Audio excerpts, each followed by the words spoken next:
दोस्तों, जय भीम, नमो बुद्धाय। देश में आम चुनाव का आखिरी फेज चल रहा है। 1 जून को वोट पड़ेंगे और 4 जून को रिजल्ट घोषित किया जाएगा। ये जो चुनाव 2024 में हो रहे हैं लोकसभा के, ये आम चुनाव नहीं है, बल्कि ये ऐसे चुनाव हैं जिनसे देश का मुकद्दर चुना जाना है। यानी कि ये तय होना है कि देश फासिज्म की तरफ जाएगा या देश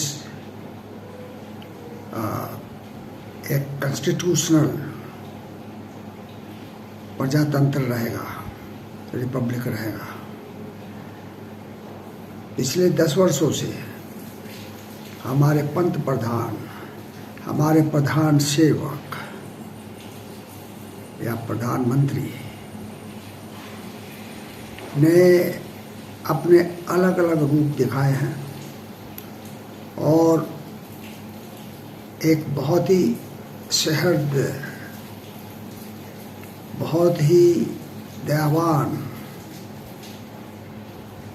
आम लोगों के प्रति समर्पित नरेंद्र मोदी बढ़ते बढ़ते एक ऐसे व्यक्तित्व में तब्दील हो गया जो सोचता है कि वही इस देश पर शासन करने के लिए भगवान ने भेजा है, उसे ही भेजा है और कोई भी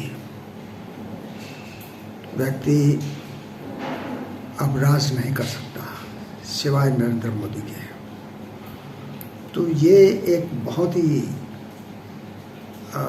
एक ऐसी सोच है जैसे आप कह सकते हैं कि या तो पागलपन की सोच है या फिर एक ऐसी सोच है जो उसके किरदार को जर्मनी के एडोल्फ हिटलर से मैच करता है।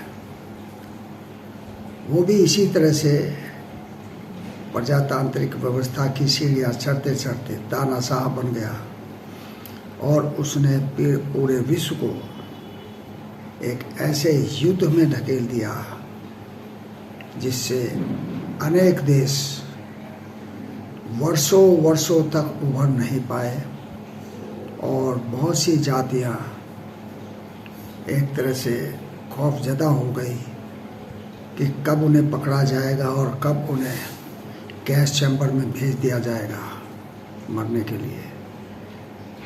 तो ऐसे एक क्रूशियल टाइम में हमारे सुप्रीम कोर्ट के CJI, chief justice of India, DY Chandrachud का छुट्टियों पर विदेश चला जाना बड़ा अजीब लगता है।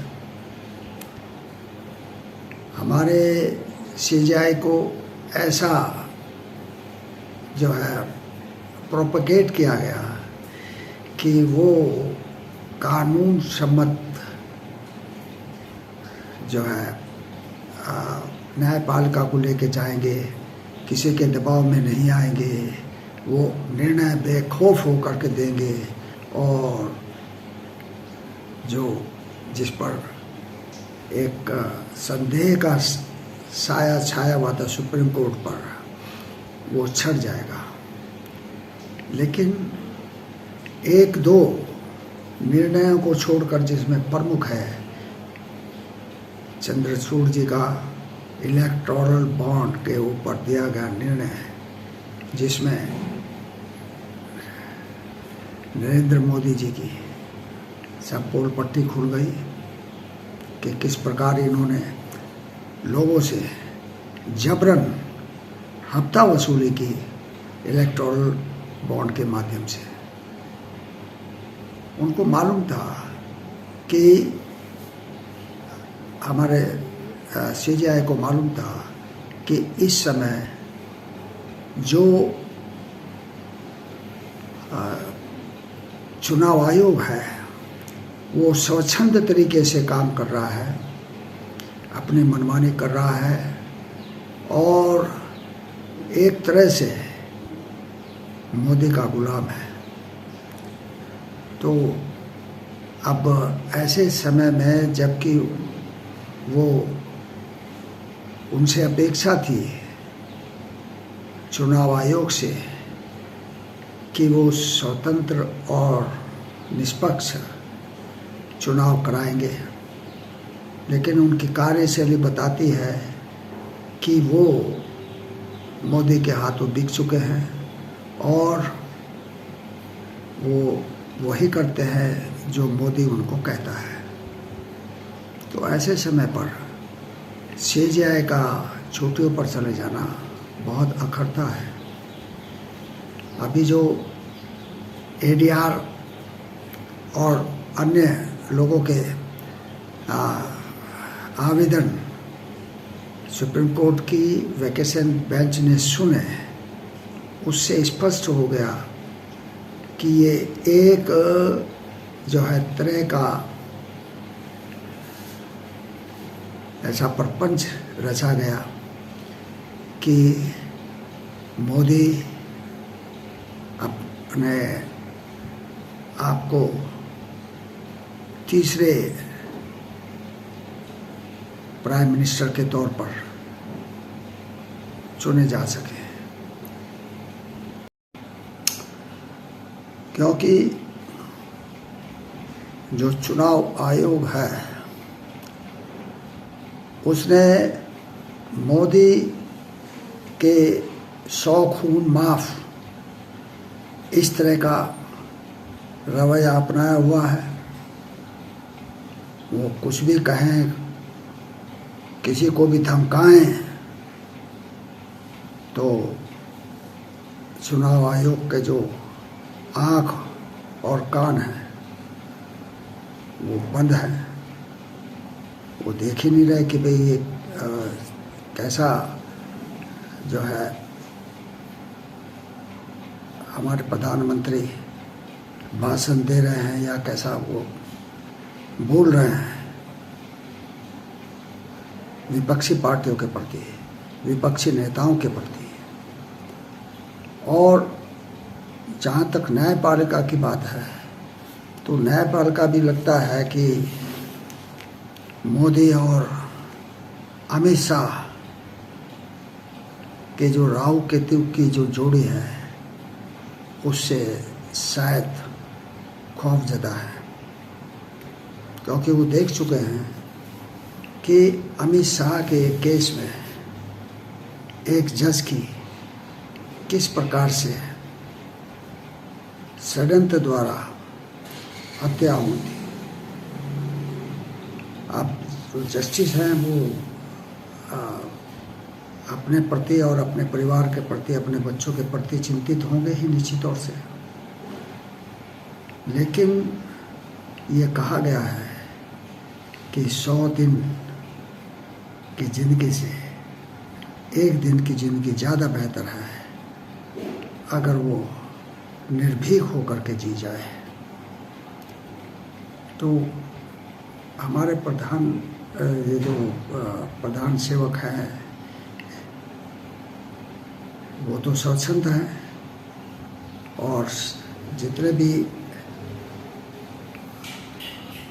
शासन के जितने भी एक तरह से चेक एंड बैलेंस वाले जो संस्थान हैं वो सब उसकी मुट्ठी में है। इसी तरह से अगर ये चुनाव में हमारे प्रधान सेवक फिर प्रधानमंत्री चुन लिए जाते हैं तो आप कल्पना नहीं कर सकते कि इस देश का हर्ष क्या होगा। हमारे विद्वान जज इस बात को जानते हैं, लेकिन उनको इस चीज़ की परवाह नहीं है, क्योंकि वो तो समझते हैं कि हमें हमारे कॉन्स्टिट्यूशन के द्वारा ऐसा हमें संरक्षण प्राप्त है कि हम तो हमारा तो कुछ बिगड़ेगा नहीं। गुजराती में कहते हैं कि मजा माछे है, तो वो लोग तो मज़े में रहेंगे, बाकी जनता चाहे जो भी हो। हमारे जो है चुनाव आयोग का जो रवैया है वो भी ये बताता है कि भाई क्योंकि चुनाव आयोग में तो ऐसा है, जो हमारे चीफ इलेक्शन कमिश्नर हैं उनको तो Z+ सुरक्षा दी गई है। तो ये तो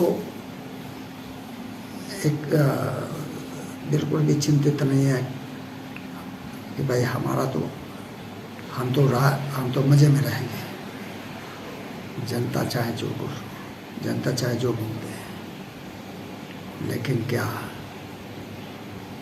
ये अब जज हैं, अब चुनाव आयुक्त हैं, क्या ये हमेशा रहेंगे? नहीं, एक ना एक दिन तो सबका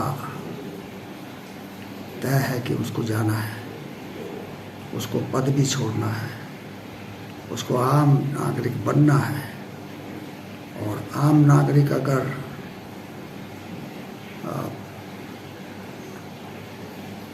खौफ में रहेगा, अगर आम नागरिक का जीवन नारकीय होगा, तो वो भी उससे अछूते नहीं रह सकेंगे। जय भीम, नमो बुद्धाय।